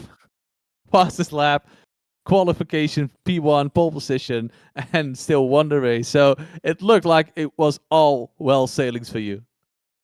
Yeah, but yeah, I don't know. It's pretty annoying. Like you can't pass, and yeah, the feature race is one you should focus on. Yeah. Okay, so feature race then, because you in the first race you came in first, and in the first lap you lost a position. I think to Vincent Skillback, and you and Simon were fighting it out. Was there? You saw Simon moving through the field a little bit, and it almost looked like you were doing that simultaneously when Simon was making a move that you tried to follow, and vice versa. Talk us through that race, man. Yeah, it's like at the start I just didn't want to hit anyone or get hit, so I just took it safe, and then I just followed Simon because every time you go offline, there is a good chance you can get past too. So Simon moved way people in front of me, so I could get past. But then, yeah, I had so much more pace, but just couldn't use it, and then I accidentally full fueled on we wondered what you were doing because you were 4 seconds slower on the pit stop, and then you closed the gap within in half a lap again. Yeah, it was. I had like what 20 liters left. Well, at least, and then you can still drive home with the car. Yeah. Oh, I had like the one incident there, like in the second chicane. There was like guy in front was a little bit slower than I expected, and I braked in the middle of that huge sausage curb, and it just broke my rear of the car. Yeah, because suddenly you were off the pack and you were back on it. Well, you were. If it wasn't for the pit mistake with the full fuel, would you have been able to get to the P2 where well Simon almost got? But did you feel like you had the pace to get a better result? Yeah. I was bummed that I didn't keep going on the like till the tank was empty, because I was faster than everyone in front still. So, and some of the guys with the new tires, so I should have just stayed out and take a bigger tire gap. But still, with the extra fuel in the pits, it would have been a similar result. Yeah, but yeah, it was a okay race. Yeah, at least you weren't as unlucky as you were on Stanton or one of the other races. I mean, that was one of the worst, I think. So I think you should be pleased with your result with the win. So congratulations on that. And also still a good point haul. Almost got Simon in the end because Simon decided to take a slowdown at the last corner of the race. Yeah, almost there. So Yeah. congratulations. I think we're gonna get through the interviews because there's like so many people in it. Is there anyone you want to give a shout out to? Anyone you want to thank or something? For example, thank me, or maybe me. I saw you doing Ibra. Oh man, it was terrible. So, yeah. But yeah, thanks to all the drivers and you guys and league sponsors. Yeah, thanks. No, nice. Thanks for having you, Marco, and we're looking forward to see you up on the top step soon to try and gap Kenzie back in the championship. Yep. Cheers, man. It's up to you who you want, man. You continuing? Okay. Well, let's do Simon because he got the slowdown. Mr. Simon Slowdown Trendo. Oh God. Not you. Why did I come in here? Well, you didn't come here voluntarily. You just got pulled in here. Yes. So all the slowdowns, all the time, back, forward, up, down, just all over the place, and the most clumsy race I've done in my ages. Just God damn it. It looked though like on the first race you qualified second behind Marco, and it felt like Marco had a little bit more pace than you, like slightly like a 10th and a half or something. He's been rapid all week in the practice sessions that have been up like half a second faster than everyone else. So to be, well, until he set that last qualifying lap, to be like within 2 tenths, and I was like, oh, this is all right. I'm actually not too happy with that. The fact that I could keep him in sight for race 1 was good enough. So I was quite okay with race 2, just like, okay, well, I'll go as far forward as I can. It might not be top 3, but it might be top 5 if I can like do something right. And yeah, it was just a bit too fast. And then we had the coming together at the last chicane, which is just Montreal chicane stuff. Really, it's not really his fault. It's not really my fault. It's just one of those things. So. Yeah, it was good to see that the sportsmanship was there. Like giving the position back to each other and then just keep on going. I thought he got a slowdown, to be honest. I didn't realize he was letting me through, but no, he's letting you through. I guess he did. Yeah, he didn't have to, but I know Marco's not that sort of driver, but he chose to. So thank you. And then the second race, I mentioned this to Marco. You both lost out on a blistering start from Vincent Skillback, who suddenly came past you guys, and then you seemed. After the pits, you seemed stuck a little bit behind Tyler. It's really hard to pass because all the time that we're gaining is probably through the chicanes, but that involves not getting those slowdowns. So when you're behind another car, it's really hard to place the car. So that's why I got the first slowdown when I was right behind Bob coming out of the pits, and I got it in the second chicane because I just run too fast to the left because I couldn't see the grass or the curb because I was that close behind him. Then I got another one at the last chicane on the same lap because I was angry about getting the first one. And yeah, it's just clumsy. You were pushing quite hard at the end. Was that last slowdown really necessary? I mean, I looked at the replay afterwards. The difference between the previous lap and that lap, I was like half a tyre's width further to the right, which got me the slowdown. So no, it wasn't necessary, but I didn't realise I was that close to getting the slowdown. Well, if you have a slowdown I've got on the last chicane, it's been on the left-hand side. So yeah, live and learn. At least I know the lesson because I have done that in an official race before. Got a slowdown at the Ford chicane at Le Mans on the last lap, and then thought, I'll just cross the line with it anyway. It'll give me like the 3-second penalty that it says that I've got remaining to serve. It doesn't. It gives you a 40-second penalty. So at least I need to serve it because it would have been an even worse penalty if I crossed the line with it. Yeah, it still looked like you had a lot of fun this race, especially the second one. It looked like you guys were enjoying yourself, trying to get past through the field and up and down, as you said, with the slowdowns. From our perspective, we saw a lot of small mistakes, and you weren't the only one getting the slowdowns, so that softens the pain. No, they are vicious. I mean, I have to say I enjoyed it because I'm the one that picked it. So I said I hated it, then everyone will laugh at me. Yes. So, but no, I did enjoy it. To be honest, it was. It's not a track that you see very often, but it is a track that you think would be popular, being a big F1 track. But yeah, once I'd sort of figured it out, I actually quite enjoyed it. But yeah, the extra pushing and the taking risks in the second race to either catch people or try and get moves done. Yeah, just one step too far and too many slowdowns, too many mistakes. And yeah, so 10th to 3rd to 7th, all in one race. Fantastic. No, great. Well, great for having you again on track, and it was a blast to follow the fights. Do you want to thank me or me? Well, definitely not you. I want Pete. Where's Pete? Bring Pete back.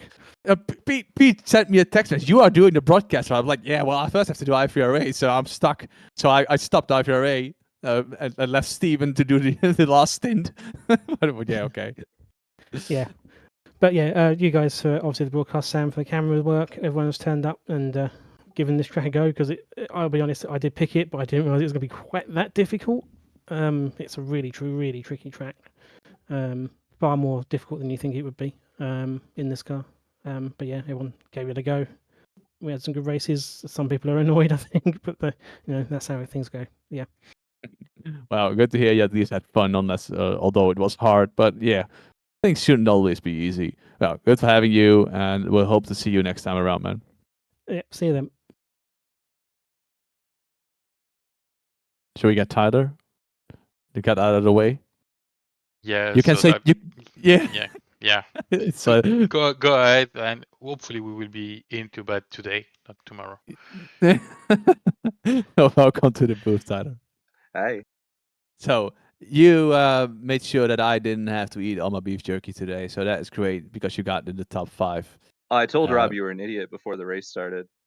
I was pretty confident I was not going to get there, but fortunately there was just enough chaos to make it happen. So I'm not an idiot. Apparently, I'm just a good gambler. no, I agreed with your assessment of mid-pack drivers before the race, though. I think there's that group that is always at the front, and then there's the group that is sometimes at the front. And yeah, I'm happy to be in that group. Well, you stick out of the weeds every now and then. Like for example, now today, it seemed like you really had the pace in the second race. Although you weren't as confident as you, well, at least I'm not assuming that you weren't confident to get to the top 5. You seem to put up a hell of a fight against Simon, though. I had really good one lap pace this week. I screwed up qualifying, and that is what, as unlucky as I was race 1, I shouldn't have been back there anyway, so it's kind of on me anyway. And I was kind of surprised to still be keeping up with everyone but Kenzie at the end of the race there, because in all my testing I just fell off massively at the end of the stint. So that is part of why I wasn't expecting to be near the top 5. But considering I was backwards and in last on the start of lap 1, race 1, I think I pretty much maximized everything else today. Yeah, it seemed like the whole race was a fight.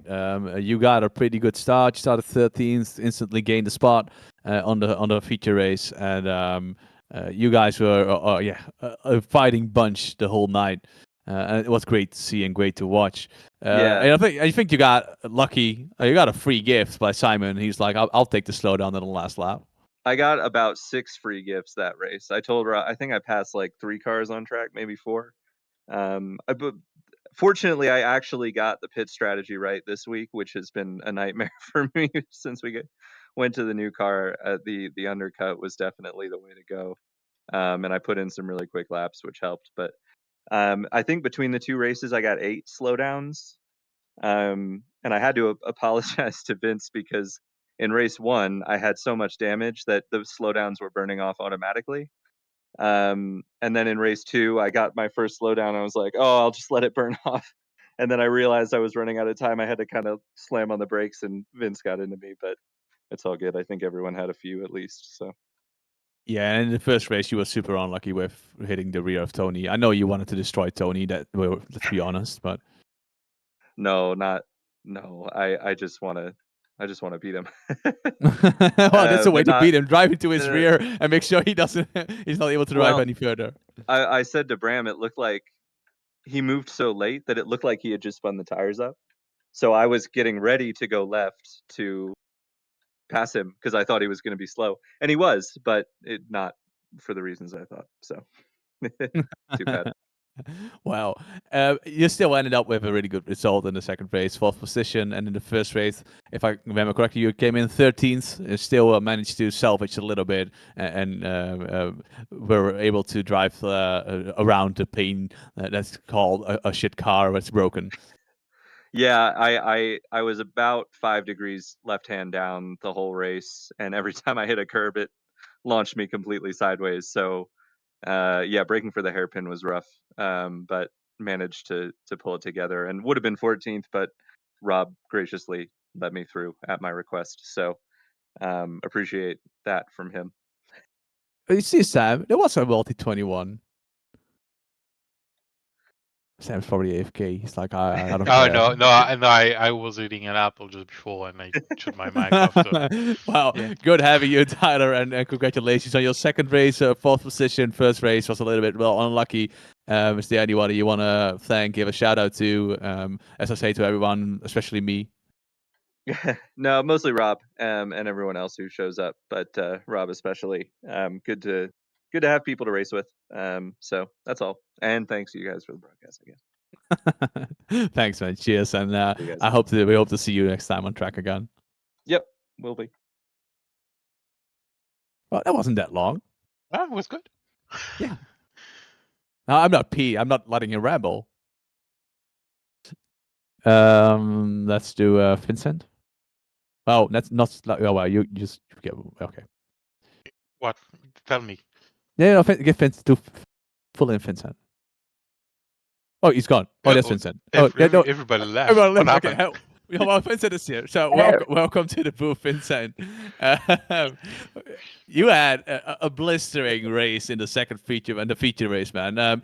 You were on screen basically with Tyler, Simon, Marco the whole freaking time. Yeah. I enjoyed tonight's racing. It's amazing what a lot of laps can do well before the round happens. But yeah, I had really good fun. I had good pace. I wasn't fully on pace to where I thought I would be. But yeah, I don't know. I think just my consistency gets me around pretty well. And I heard the secret message on the radio where we saw it actually. You were braking on a straight and letting Marco by. Was there? I mean, you could have fought him off. I think. It seemed like you had the pace.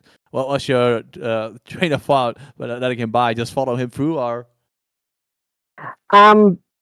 Just before going into the hairpin, my internet blinked. So I decided I just let Marco go, so he doesn't have to worry about where am I on the track or anything. So I let him by, and then decided, yeah, see if I could stick with him and Simon, and it kind of worked out well for me. Yeah, it seemed to work out well. You had a blistering start because you passed Simon and Marco, I think, before the first corner in the feature. Yeah, that's one thing I have now got down pat with this car is to what my clutch settings and my throttle settings are before I release. I do the same thing when I'm starting at the back. I managed, I think, by the end of the first lap on the first race, I went from 23rd to 15th, I think, in the first race. So yeah, just all on my start. So yeah. How did you get along with the tractor? Because Simon mentioned that it was harder than he thought when he picked it. Was it? We saw a lot of small mistakes from everyone, especially coming out of the hairpin. No, I quite enjoy this track.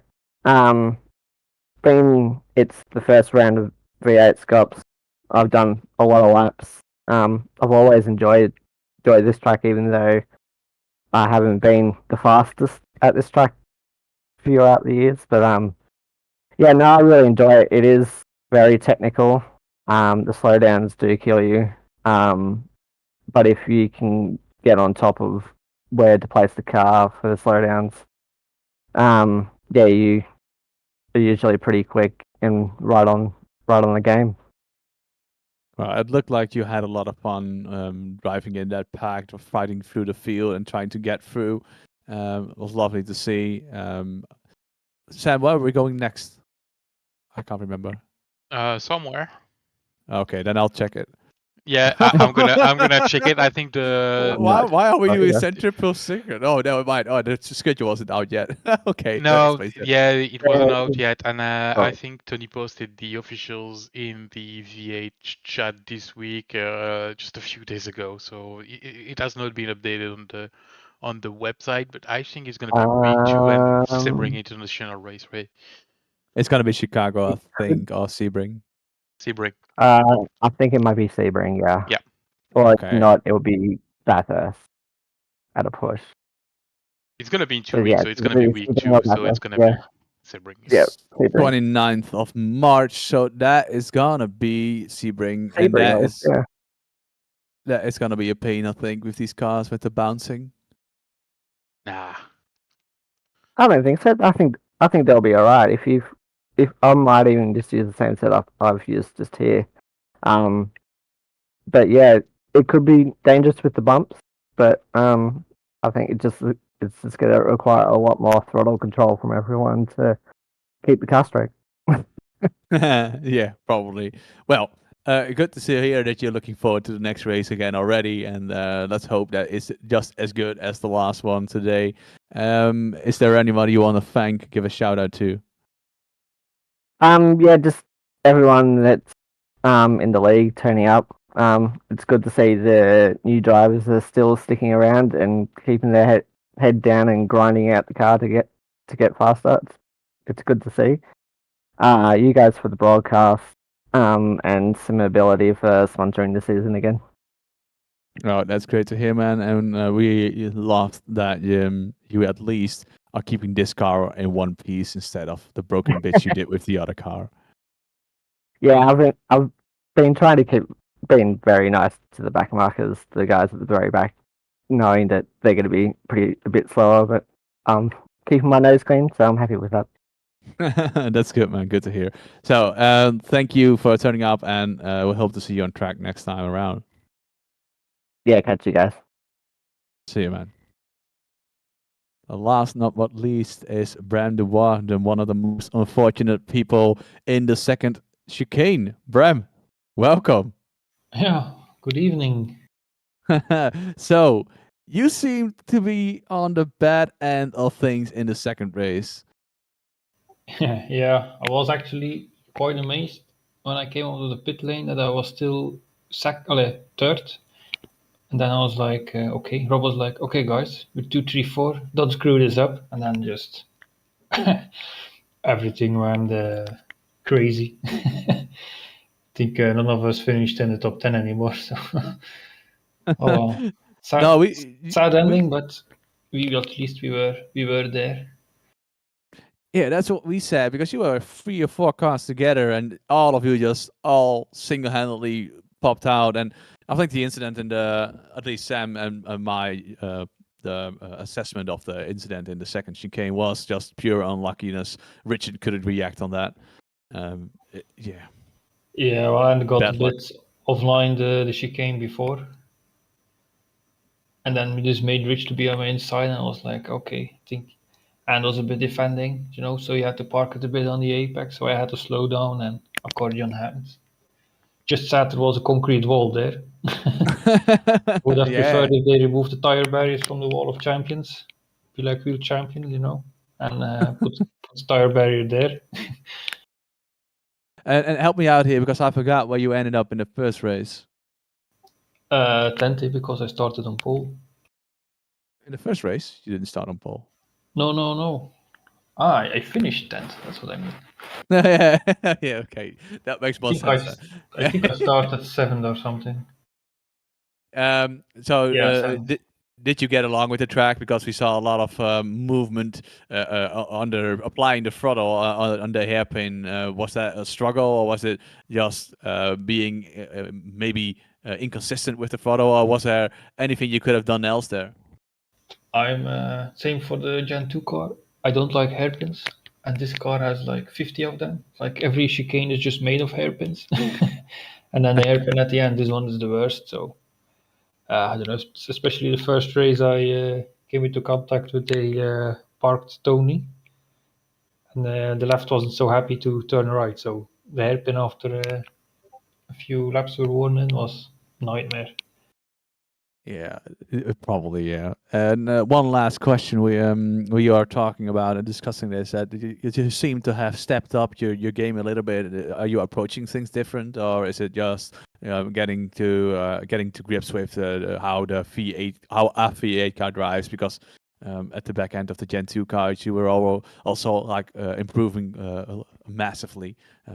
Same as now, it seems that you are on it. Is there a different approach to it? Not really. Actually, I think it's just time put in the car. Keep doing quite some practice with all the SOFs. It all helps just to get more seat time, and that's the thing. What rewards you in this car? Just do the laps, and then bit by bit it comes. Still not 100% sure how to brake with this, but it seems being careful helps. Just need to get some luck at my side. Yep, the luck has to turn. At some point, the luck comes closer, right? If you always have bad luck, the moment that the luck turns around is always getting closer. Yeah, Oh. I had people turn off my nose, so it's my turn. Yeah, exactly. Well, anyway, good having you. Is there anyone you want to thank? Maybe you want to give a shout out to? Simability, of course, for sponsoring you guys, for hanging up with us to do all the broadcasting. So thank you for that. And NQR for being a good team. Happy to be part of them, and see you guys next time. Well, good having you, Bram, and we hope that your luck is turning around soon. Yep. Cheers, guys. Yes, man. So, and this concludes all the interviews we had waiting for us. We have one more big job to do, Sam. I think that last time I went first, but we still have to do the vote for the driver of the meeting. Yeah, it's always the most difficult part of the broadcast, I feel like. Don't you? Yeah, well, thing is, it's not the most difficult thing to do because you're gonna just call out a random name. But the thing that makes it difficult is because sometimes I don't want to give it to someone, but I do. If that makes sense. Like I don't want to encourage their ego. Yeah. I think I know who you're gonna pick. Okay. Well, let me hear what you think. What I'm gonna pick then. I think I'm gonna pick Tyler. I think I'm gonna pick Tyler. Yes. So my vote is going to Tyler. Yeah. Yeah, that's actually a good pick. I'm not going for Tyler myself. I'm going for two different guys, but I'm giving the point for Tyler for myself. I will go with Ryan Swade because I think he did a good job in race one, keeping out of trouble, and same in race two. I mean, it's not like the best race ever, but two good finishes, and he finished second in the second race. So yeah, I don't know. Feels good, but I think Tyler is a pretty solid point. Pick as well. Yeah, I think that your vote is a good vote. Ryan, he flew under the radar a little bit and didn't get involved in anything, which didn't stick out, but he also put in two blistering results. So I think that both of the votes are actually well thought of this time around, and not like a certain Alan always does. I vote Carl. Oh, you're calling names now. There you go. Good job. Pointing the finger where it hurts, man. So this all is gonna conclude the broadcast. We saw a good race. We saw two good races on Montreal with a lot of small incidents, bits and bumps. But people turn up, and it's great to see that they are all here to drive on this lovely Saturday evening for us, at least.